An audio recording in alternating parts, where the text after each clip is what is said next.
एक पुरानी कथा के अनुसार कहते हैं कि एक तारकासुर नामक राक्षस था जिसका अंत केवल शिव पुत्र के हाथों ही संभव था। तब माँ पार्वती ने अपने पुत्र स्कंद को युद्ध के लिए प्रशिक्षित करने के लिए स्कंद माता का रूप लिया था।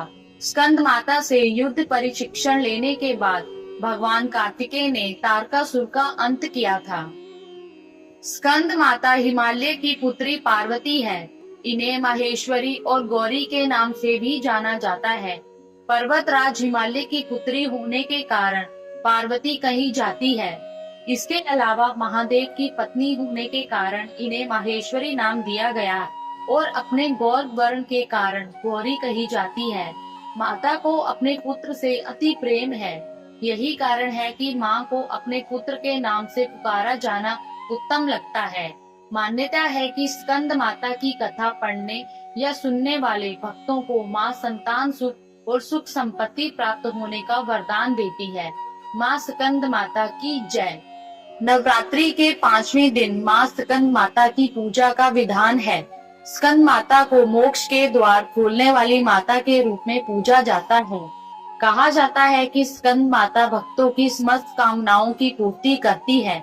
माँ दुर्गा के पंचम स्वरूप देवी स्कंद माता की उपासना से भक्त की सभी इच्छाएं पूरी होती है और जीवन में खुशियाँ आती है। संतान प्राप्ति के लिए स्कंद माता की आराधना करना लाभकारी माना गया है। स्कंद माता की पूजा से भक्त को मोक्ष मिलता है। सूर्य मंडल की अधिष्ठात्री देवी होने के कारण इनकी पूजा से भक्त अलौकिक तेज और कांतिमय हो जाते हैं। ऐसे में आइए जानते हैं माँ के स्वरूप पूजा विधि के बारे में। माँ स्कंद माता का स्वरूप मन को मोह लेने वाला है। इनकी 4 भुजाएं हैं। 2 हाथों में इन्होंने कमल लिए हैं। माँ स्कंद माता की गोद में भगवान स्कंद बाल रूप में विराजित है। माँ स्कंद माता का वाहन सिंह है।